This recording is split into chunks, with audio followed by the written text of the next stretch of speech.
Hello students, how are you all. I hope कि आप लोग अच्छे होंगे और आपने पिछली क्लासेस बहुत अच्छे से रिवाइज करी होंगी। लास्ट क्लास में हमने आई, मी और माई सेल्फ का कंपैरिजन सीखा था, विच आर प्रोनाउंस। ठीक है।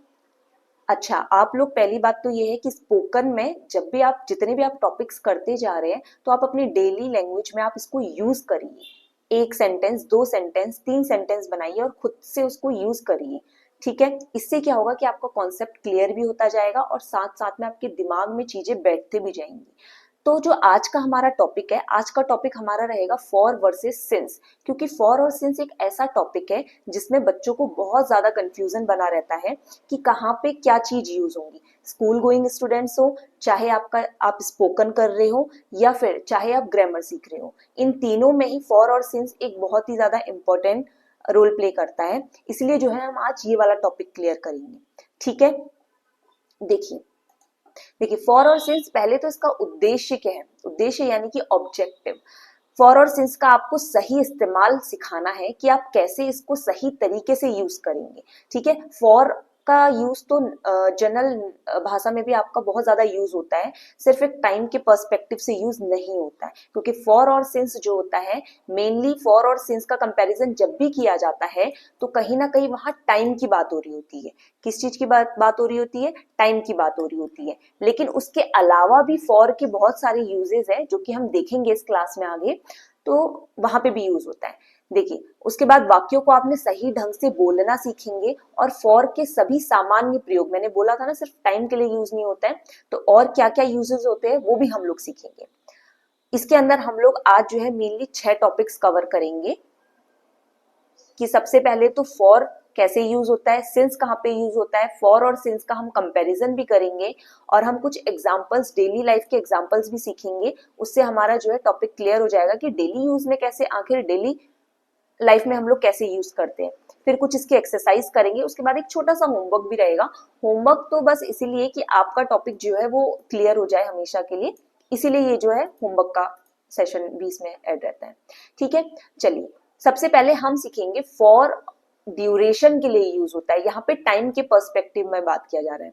देखिए, ड्यूरेशन का मतलब होता है कि आपको पता है, आपको यहाँ से ये स्टार्टिंग पॉइंट है और ये एंडिंग पॉइंट है। आपको ये तो नहीं पता कि कोई काम कब शुरू हुआ था और कब खत्म होगा, लेकिन आपको ये पता है कि कितने टाइम के लिए वो काम हुआ था। कैसे? देखिए, कितने समय तक, हाउ लॉन्ग एन एक्शन और सिचुएशन हैज लास्टेड। देखिए उदाहरण, सबसे पहले I have studied English for 2 hours. मैंने 2 घंटे के लिए इंग्लिश पढ़ी। मुझे नहीं पता मैंने कितने बजे से स्टार्ट किया और मुझे नहीं पता मैंने कितने बजे खत्म की, लेकिन मुझे ये पता है कि मैंने 2 घंटे पढ़ाई करी है। तो आप वहां पे किस चीज का यूज करेंगे? फॉर का यूज करेंगे।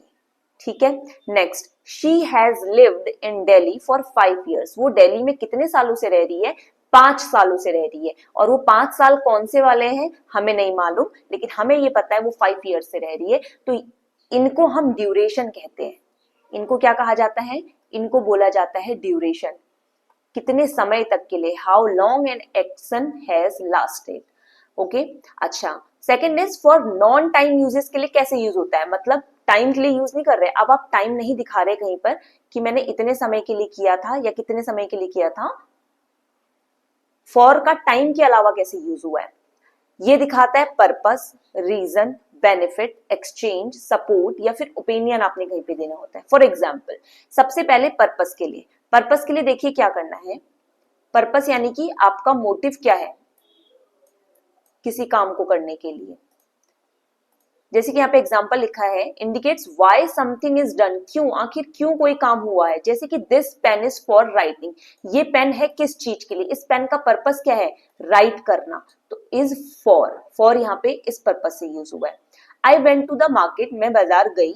यहाँ पे सेंटेंस कंप्लीट हो चुका है, लेकिन आगे आपने और ऐड कर दिया है फॉर वेजिटेबल्स। हम लोग पढ़ चुके थे पहली या दूसरी क्लास में, हमने पढ़ा था फर्स्ट क्लास में कि आपको सेंटेंस को ना एक्सपेंड करना भी सीखना है। एक्सपेंड करना मतलब बढ़ाना। तो आपने यहाँ पे देखिए I went to the market तक कंप्लीट था आपका सेंटेंस, लेकिन आई वेंट भी कंप्लीट था, आपने टू द मार्केट करके और एक्सपेंड करा, उसके बाद आपने फॉर ऐड करके वेजिटेबल्स भी ऐड कर दिया है, तो आपने और ज्यादा एक्सपेंड कर दिया है सेंटेंस को। तो मैं मार्केट गई, लेकिन किस चीज के लिए? सब्जियों के लिए। तो यहाँ पे क्या बता दिया है? आपका पर्पस पता चल चुका है।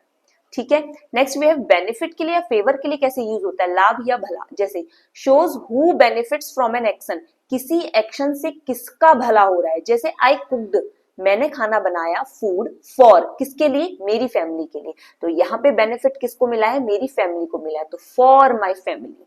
Second is can you do this for me, क्या आप ये मेरे लिए कर सकते हैं? तो यहाँ पे भी आप क्या चाह रहे हैं? आप अपना बेनिफिट करना चाह रहे हैं, या आप किसी से अपनी कोई बात मनवाना चाह रहे हैं। ठीक है, थर्ड इज एक्सचेंज या प्राइस, आप बदलाव या फिर एक तरीके से आप कीमत किसी चीज की। जैसे मैंने बोला I bought this shirt for 500 rupees, कि मैंने ये शर्ट खरीदी है, कितने में खरीदी है? 500 रुपीज में। तो आप जब कहीं पर प्राइस बताएंगे तो भी आप फॉर का यूज करेंगे। ही गेव मी अ पेंसिल, उसने मुझे एक पेंसिल दी। He gave me a pen for a pencil. अच्छा, यहाँ पे एक्सचेंज बता रहा है कि उसने मुझे पेन दी, किसके लिए? पेंसिल के बदले, यानी कि उसने मुझे पेंसिल के बदले पेन दिया। जब आप एक्सचेंज की बात करेंगे तब भी आप फॉर का यूज करेंगे। ऐसे ही आप अपनी तरफ से कुछ सेंटेंसेस बनाएंगे तो आपका ये टॉपिक क्लियर हो जाएगा। फोर्थ है सपोर्ट या अग्रीमेंट के लिए, आप कहीं पर किसी को सपोर्ट कर रहे हैं। जैसे I am for this game, कि मैं इस खेल के पक्ष में हूं, कि मैं तो इसी गेम के फेवर में हूं, तो आप यहाँ पे फॉर का यूज कर रहे हैं। ऐसे ही are you for me helping in this class, क्या आप चाहते हैं कि मैं क्लास में मदद करूं, यानी क्या आप चाहते हैं कि आप मेरा फेवर चाहते हैं? तो कहीं ना कहीं यहाँ पे फेवर की बात हो रही है, इसलिए फॉर का यूज हुआ है। फिफ्थ इज कंपैरिजन का यूज, कैसे आप कंपैरिजन कैसे करेंगे? तुलना कैसे करेंगे किसी चीज में? जैसे this bag is too heavy, ये तो मेरे लिए बहुत भारी है, फॉर मी, मेरे लिए। देखिए जब लिए भी यूज होता है ना, एक तरीका आप ये भी यूज कर सकते हैं कि कहीं पर मेरे लिए, उनके लिए जैसा कोई शब्द यूज होगा तो भी most of the cases for he use होता है। For a beginner he speaks very well, किसी बिगिनर के लिए ही स्पीक्स वेरी वेल, वह बहुत अच्छा बोलता है, एक शुरुआत करने के लिए, फॉर अ बिगिनर। तो यहाँ पे भी आप क्या कर रहे हैं? कंपैरिजन कर रहे हैं। अच्छा, अब ये आ गए आपके कॉमन फ्रेजेस आ गए। कॉमन फ्रेजेस मीन्स कि आप लोग डेली भाषा में कैसे यूज करेंगे। ठीक है, डेली स्पोकन में आपके लिए कुछ वर्ड्स, कुछ फ्रेजेस दिए गए हैं जो कि फिक्स्ड रहते हैं कि इनके साथ तो फॉर ही आएगा। जैसे कि पहला है thank you for your help, आपकी मदद के लिए। मैंने बोला था ना, जहां पे भी आपको के लिए दिखेगा ना, most of the cases for he use होता है। देखिए के लिए, देर होने के लिए माफ कीजिए, के लिए तो for. Sorry for being late, मेरा इंतजार करो, वेट फॉर मी, या मेरे लिए इंतजार करो, तो भी यहाँ पे क्या आ गया था? लिए आ गया है, इसलिए आपने यहाँ पे फॉर यूज किया है, लिए। ठीक है, लुक फॉर योर बुक, अपनी किताब ढूंढो। ये फिक्स रहता है कि आपने लुक टू योर बुक नहीं लिखेंगे, आप लुक फॉर योर बुक, अपनी किताब ढूंढने के लिए आप लुक फॉर योर बुक ही लिखेंगे। नेक्स्ट इज अपने खाने के लिए प्रसिद्ध, famous for its food, he is famous for his food, या फिर किसी प्लेस की आप बात कर रहे हैं कि Delhi is famous for its food, इस तरीके से आप एग्जांपल्स देना चाहेंगे तो भी आप लोग फॉर का यूज करेंगे। ठीक है, फॉर के तो हमारे जो है कॉन्सेप्ट क्लियर हो गए हैं सारे। सबसे पहले हमने टाइम के पर्सपेक्टिव में देखा था, उसके बाद हमने कुछ 5-6 टॉपिक्स देखे थे कि कंपैरिजन करने के लिए या फिर हम लोग और अदर्स चीज के लिए कैसे यूज कर रहे थे। नेक्स्ट वी हैव कि हमारे पास सिंस आ गया है। अब सिंस का यूज कैसे होगा? फॉर का यूज तो ठीक है, समझ में आ गया था कि हमें स्टार्टिंग पॉइंट और एंडिंग पॉइंट नहीं पता था, लेकिन हमें ड्यूरेशन पता थी कि कितने, how long an action has been done, है ना। तो अब सिंस का यूज कैसे होगा? सिंस का यूज तब होता है जब आपको स्टार्टिंग पॉइंट पता हो कि काम कब शुरू हुआ था, आपको नहीं पता कितने समय के लिए हुआ था, ना ही आपको एंडिंग पॉइंट पता है, लेकिन आपको स्टार्टिंग पॉइंट पता है, तो आप सिंस का यूज करेंगे। शोज व्हेन एन एक्शन और सिचुएशन स्टार्टेड, कब एक एक्शन या फिर सिचुएशन जो है स्टार्ट हुआ था और ये अभी तक चल रहा है, इसीलिए आपको एंडिंग पॉइंट आपने मेंशन नहीं करा हुआ है। और ड्यूरेशन तो कोई मतलब ही नहीं है क्योंकि वो अभी भी चल रहा है, कब तक चलेगा तो हमें नहीं पता। जैसे कि नंबर 1 एग्जाम्पल है, I have lived here since 2018, मैं तो यहाँ 2018 से रह रहा हूँ। तो आपको ये पता है कि आप कब से रह रहे हो, कब तक रहेंगे ये नहीं पता है, तो आप सिंस यूज करेंगे, ना कि फॉर का use. Next, she has been studying English, वो इंग्लिश पढ़ रही है कब से, सिंस मॉर्निंग, वो मॉर्निंग से इंग्लिश ही पढ़ रही है। कब तक पढ़ेगी, कितने देर तक पढ़ लिया है, हमें नहीं पता। We have known each other since childhood, हम दोनों एक दूसरे को कब से जानते हैं, चाइल्डहुड से। तो आपको स्टार्टिंग पॉइंट पता चल गया। यानी कि एक सीधा सा कंपैरिजन में बताऊं अगर आपको, तो फॉर जो होता है वो ड्यूरेशन के लिए यूज होता है, और सिंस जो होता है वो पॉइंट ऑफ टाइम के लिए यूज होता है। पॉइंट ऑफ मतलब आप इंडिकेट कर रहे हैं पॉइंट ऑफ टाइम, और आपको फिक्स जो है स्टार्टिंग पॉइंट पता है उसका। पॉइंट ऑफ टाइम का मतलब ये होता है, ठीक है। जैसे कि since 2010, since Monday, since morning, since last week, since 9 AM, since my birthday. तो आपको यहाँ पे क्या पता है, पॉइंट ऑफ टाइम पता है, स्टार्टिंग पॉइंट ऑफ टाइम। तो आप सिंस का यूज कर रहे हैं। अब फॉर वर्सेस सिंस का जो है कंपैरिजन है एक सिंपल सा, जिससे आपको जो है फॉर और सिंस का कंपैरिजन सामने पे दिखेगा, ठीक है। सबसे पहले मीनिंग क्या होता है, फॉर का मतलब होता है फॉर ड्यूरेशन के लिए, कि कितने समय तक के लिए। स्टार्टिंग और एंडिंग पॉइंट तो नहीं पता है, लेकिन हाँ कितने समय तक के लिए था, 2 साल, 3 साल, 10 साल, 10 घंटे, इस तरीके से। सिंस का यूज वही स्टार्टिंग पॉइंट के लिए होता है कि कब से स्टार्ट हुआ था। एंडिंग पॉइंट हमें नहीं पता है क्योंकि अभी भी वो काम चल रहा है। टाइम के रेफरेंस में कैसे यूज होता है, जैसे for hours, 10 hours, 2 days, 3 years, इस तरीके से समय की अवधि होगी फॉर के लिए। लेकिन आर जो होता है किसी समय बिंदु के लिए, यानी कि स्पेसिफिक डेट के लिए। जैसे मैंने आपको बोला था ना कि पॉइंट ऑफ टाइम जो होता है कि आपको फिक्स पता है, वहां पे यूज होता है स्पेसिफिक डेट, जैसे सिंस 2 जनवरी, सिंस मंडे, सिंस 1999, इस तरीके से। एग्जाम्पल जैसे कि दिए हुए फॉर के लिए, I have studied English for 3 years, मैंने इंग्लिश जो है कितने सालों के लिए पढ़ी, 3 साल से पढ़ रही। I have studied English for 3 years, ठीक है, मैंने 3 साल से अंग्रेजी पढ़ी है। I have studied English since 2020, मैं 2020 से पढ़ रहा हूँ, ठीक है, यानी कि अभी भी पढ़ रहा हूँ, कब तक पढ़ूंगा मुझे नहीं पता।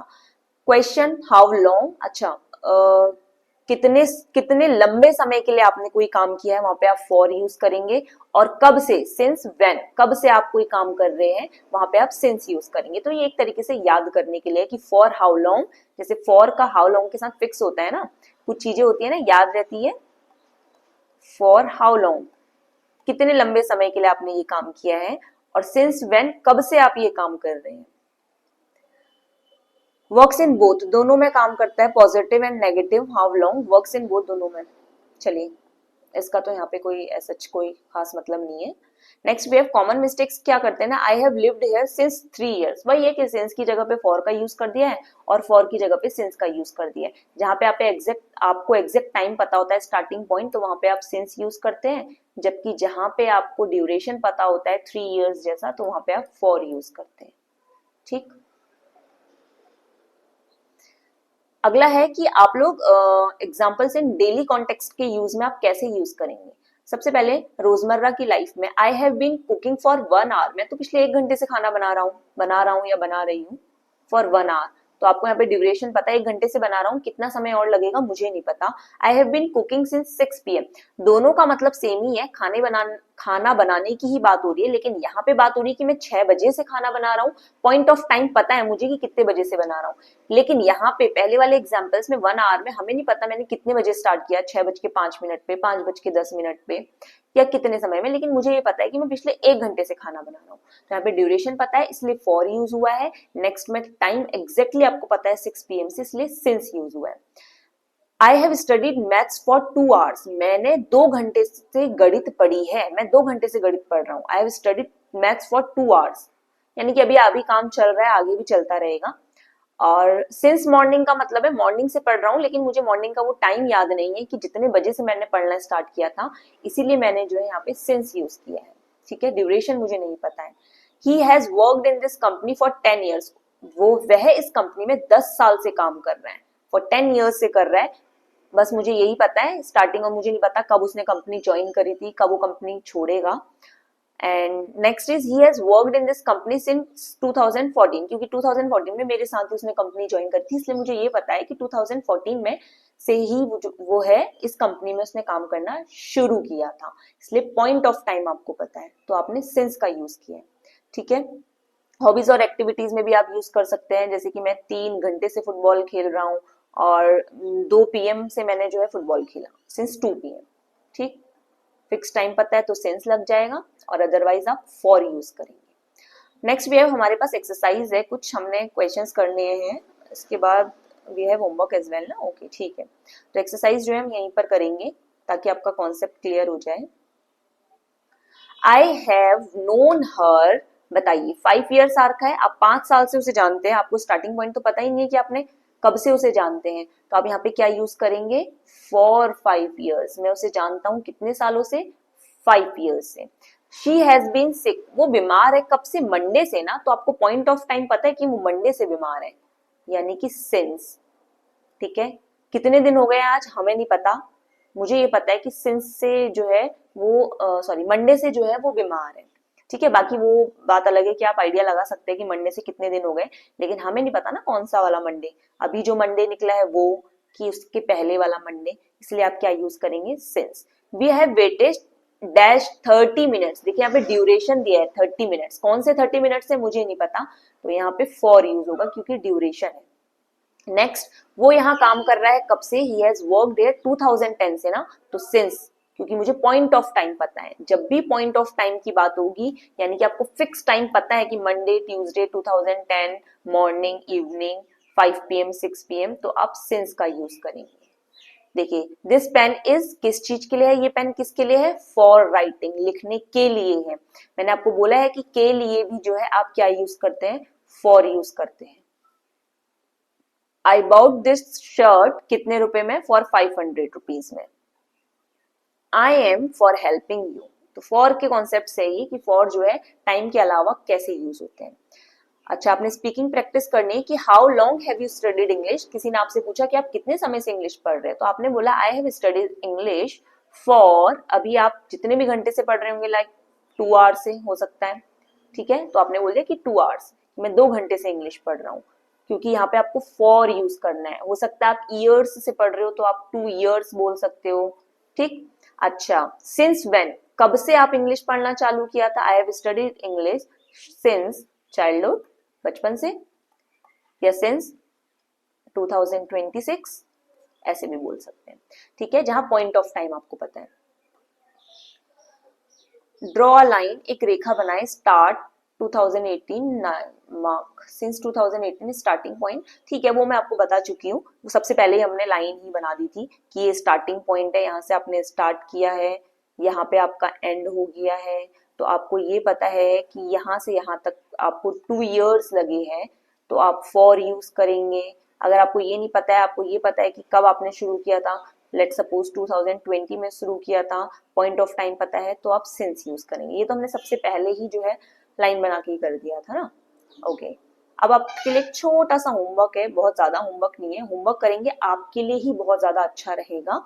आपको क्या करना है ना, 5 सेंटेंसेस बनाने हैं फॉर यूज करके, लेकिन टाइम के रेफरेंस में ही बनाना है, ऐसे नहीं कि I am there for your help like that, no. Next write 5 sentences using since, आपने सिंस का यूज करके, और सिंस टाइम के लिए ही यूज होता है, तो आपने टाइम के रेफरेंस में ही जो है 5 सेंटेंसेस सिंस के लिए यूज बनाने हैं, और 5 सेंटेंसेस आपने फॉर के लिए बनाने हैं। और वैसे ही आपने नेक्स्ट आपको 3 सेंटेंसेस बनाने हैं फॉर के लिए, लेकिन अदर यूजेस बनाने हैं, टाइम के सेंस में नहीं बनाने हैं। आप पर्पस, बेनिफिट, एक्सचेंज, ओपिनियन, इनमें से किसी को भी ले सकते हैं, और आप अपना क्या कर सकते हैं, एग्जाम ये जो है सेंटेंस बना सकते हैं, ठीक है। तो देखिए फॉर और सिंस का कॉन्सेप्ट हमारा क्लियर हो चुका है, और आप लोग जो है इस टॉपिक को अच्छे से ध्यान से रिवाइज करिएगा। हो सके तो आप नोट्स बनाइए, अपने छोटे छोटे नोट्स बनाइए, जिससे कि जो है आपको ही टॉपिक्स क्लियर होंगे। अब बात रही कि लेट सपोज आप भूल गए, आपके पास टाइम नहीं रहा, या आप नहीं लिखना चाहते हैं, तो आप नीचे कमेंट सेक्शन में भी जो है अपने आंसर्स लिख सकते हैं। इससे क्या होगा कि आपका ही टॉपिक मजबूत होगा, ठीक है। नेक्स्ट क्लास में हम लोग क्या करेंगे, टेंसेस पढ़ेंगे, क्योंकि अभी जो है हमारे पास टेंसेस के भी बहुत सारे कॉन्सेप्ट आने लगे हैं, क्योंकि हम स्पोकन के कुछ कुछ मेन जो हमने टॉपिक्स थे वो सीख लिए हैं। तो अब हम लोग एक स्टेप हमें आगे चलना है, तो हम लोग टेंसेस सीखेंगे। तो अगली क्लास में जो है डरने की बिल्कुल जरूरत नहीं है, हम टेंसेस सिर्फ उतना ही सीखेंगे जितना हमें स्पोकन में चाहिए, क्योंकि हमें टेंसेस के ऊपर पीएचडी नहीं करनी है, लेकिन हाँ हमें सीखने जरूर है, क्योंकि किसी भी लैंग्वेज को सीखने के लिए उसकी जो है व्याकरण वाला पार्ट यानी कि ग्रामेटिकल वाला जो पार्ट होता है उसका बेसिक हमें सीखना ही पड़ता है। इसलिए हम लोग जो है टेंसेस अगली क्लास में स्टार्ट करेंगे और टेंसेस को अपने जो है क्लियर करेंगे। ठीक है, बाकी मिलते हैं आप लोगों से अगली क्लास में।